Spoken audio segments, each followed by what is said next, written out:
дубль 3. Всем привет, Игорес на связи. Сегодня готовим беляши, сзади функаки. Всем привет. Поехали.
Хороший уже такой на самом деле.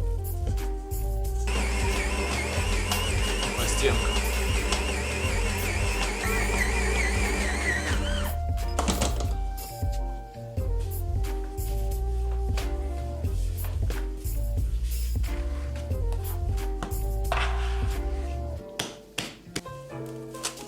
Друзья, пока тесто расстаивается, мы готовим фарш. Фарш у нас свино-говяжий. Мы добавляем обязательно жареный лук, крем-чиз, кинзу, горчицу и обязательно сыр сулугуни. Почему обязательно? Потому что надо.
Что, опять скалку не купили? Ребят, скалы в Икее нету.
обычно Игорю помогаю делать только одно.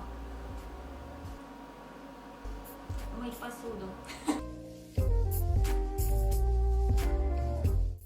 Блин, реально крутое имя для собаки Беляш. Надо прям вообще поставить галочку. Так, я не понял, что здесь, что не так? У нас... Я не понял. Как ты считал?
Зажатый. Зажатый? Да, расправь плечи. Друзья, пока тесто у нас растаивается, мы готовим фарш вообще-то.